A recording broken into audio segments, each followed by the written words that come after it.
नबी करीम सल्लल्लाहु अलैहि वसल्लम की पैदाइश से कुछ ही अरसे कबल अरब की सरजमीन पर ऐसे वाक़यात रूनुमा हो रहे थे जो इस बात का इशारा था कि इस सरजमीन पर कुछ होने वाला है। और उसके कुछ ही अरसे के बाद वाक़या फ़ील या असहाब फ़ील का वाक़या पेश आया। और आज की इस वीडियो में हम इसी के ऊपर तफसील से बात करेंगे। दोस्तों, वीडियो इंतहाई अहम है। आपसे दरख्वास्त है कि आपने वीडियो को मुकम्मल देखना है और स्किप नहीं करना। वीडियो का बाकायदा आगाज़ करने से पहले आपसे दरख्वास्त है कि अगर आपने हमारा चैनल अभी तक सब्सक्राइब नहीं किया तो हमारे चैनल को सब्सक्राइब करें और साथ ही लगे बेल के बटन को भी प्रेस करें ताकि मुस्तकबिल में आपको हमारी आने वाली वीडियोस का नोटिफिकेशन मिलता रहे।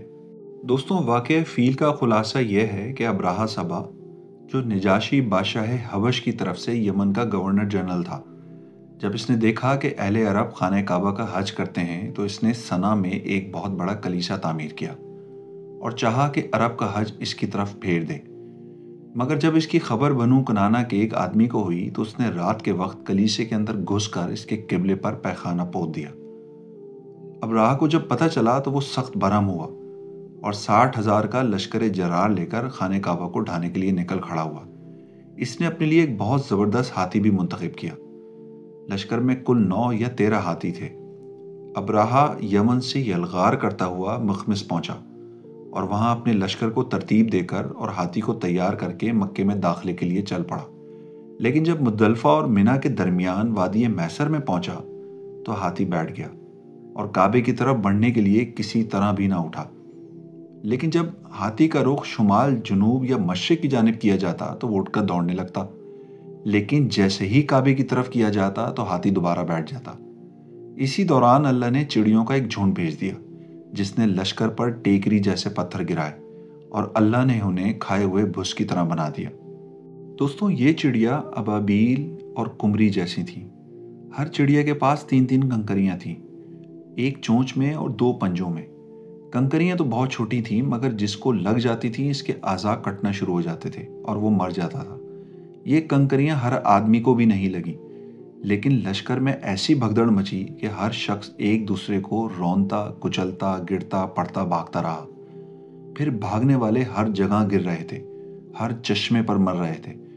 उधर अब्राहा पर अल्लाह ने ऐसी आफत भेजी कि इसकी उंगलियों के पोर झड़ना शुरू हो गए और वो सना पहुंचते पहुंचते चूजे जैसा हो गया।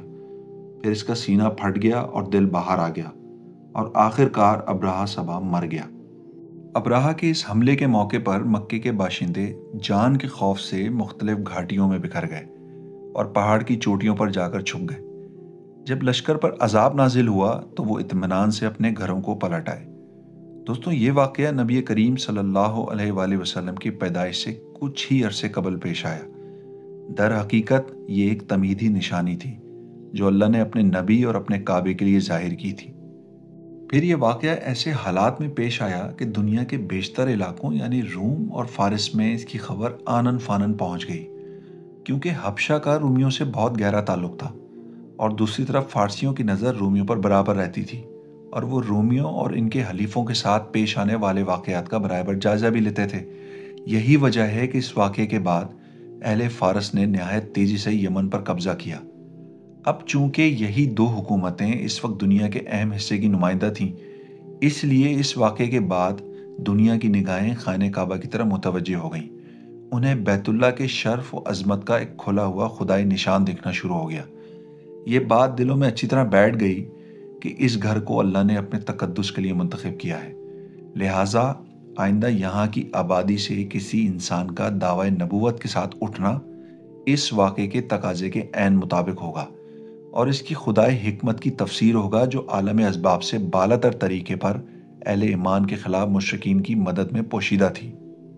दोस्तों, चूँकि वाक़या फ़ील रूनुमा हो चुका था और हमने अपनी पिछली वीडियो ख़ानदान हाशमी में आपको हज़रत अब्दुल मुत्तलिब की नज़र के बारे में आगाह किया था, तो चलें इस पर एक नज़र डालते हैं। हज़रत अब्दुल मुत्तलिब के कुल 10 बेटे थे, जिनकी औलाद में हज़रत अब्दुल्ला सबसे ज़्यादा खूबसूरत, पाकदामन और चहीते थे। जब हज़रत अब्दुल मुत्तलिब के लड़कों की तादाद 10 पूरी हो गई और वो बचाव करने के लायक हो गए तो हज़रत अब्दुल मुत्तलिब ने उन्हें अपनी नज़र से आगाह किया। सब ने बात मान ली। इसके बाद हज़रत अब्दुल मुत्तलिब ने किस्मत के तीरों पर इनके नाम लिखे और हैबल केम के हवाले किया। کیم نے قرآن نکالا تو حضرت عبداللہ کا نام نکلا۔ حضرت عبدالمطلب نے حضرت عبداللہ کا ہاتھ پکڑا، چھری لی اور ذبح کرنے کے لیے خانہ کعبہ کے پاس لے گئے، لیکن قریش اور خصوصاً عبداللہ کے ننیال والے حضرت عبداللہ کے بھائی اور حضرت ابو طالب آڑے آئے۔ حضرت عبدالمطلب نے کہا کہ میں اپنی نظر کا کیا کروں، تو انہوں نے مشورہ دیا کہ وہ کسی خاتون کے پاس جا کر اس کا حل دریافت کریں۔ حضرت عبدالمطلب ایک عورت کے پاس چلے گئے اور اس نے کہا کہ حضرت عبداللہ اور 10 اونٹوں کے درمیان قرآن اندازی کریں، اگر تو حضرت عبداللہ کے نام کا قرآن نکلے تو مزید 10 اونٹ بڑھا دیں، اور اس طرح اونٹ بڑھاتے جائیں اور قرآن اندازی کرتے جائیں جب تک کہ اللہ راضی نہ ہو جائے، اور پھر اونٹوں کا نام قرآن نکل آئے تو انہیں ذبح کر دیں۔ حضرت عبدالمطلب واپس آئے اور انہوں نے حضرت عبداللہ اور 10 اونٹوں کے درمیان قرآن اندازی کی۔ قرآن اندازی میں حضرت عبداللہ کا نام نکلا۔ اس کے بعد 10 اونٹ بڑھاتے گئے اور قرآن اندازی کرتے گئے، مگر ہر قرآن اندازی میں حضرت عبداللہ کا ہی نام نکلتا رہا، اور اسی طرح قرآن اندازی کرتے کرتے جب 100 اونٹ پورے ہو گئے تو قرآن اونٹوں کے نام پر نکلا۔ اب حضرت عبدالمطلب نے انہیں حضرت عبداللہ کے بدلے ذبح کیا اور وہیں چھوڑ دیا۔ کسی بھی انسان یا درندے کے لیے کوئی رکاوٹ نہ تھی۔ اس واقعے سے پہلے قریش اور عرب میں خون بہا یعنی کہ دید کی مقدار 10 اونٹ تھی، مگر اس واقعے کے بعد 100 اونٹ کر دی گئی، اور اسلام نے بھی اس مقدار کو برابر رکھا۔ دوستو، نبی کریم صلی اللہ علیہ وآلہ وسلم سے آپ کا یہ ارشاد مروی ہے کہ میں 2 ذبیح کی اولاد ہوں، ایک حضرت اسماعیل علیہ السلام اور دوسرے آپ کے والد حضرت عبداللہ۔ دوستوں، امید کرتا ہوں کہ یہ ویڈیو آپ کو پسند آئی ہوگی۔ اگر آپ کو ہماری ویڈیو پسند آئی ہے تو ویڈیو کو لائک اور شیئر کرنا مت بھولیے گا، اور چینل کو سبسکرائب کیجیے گا۔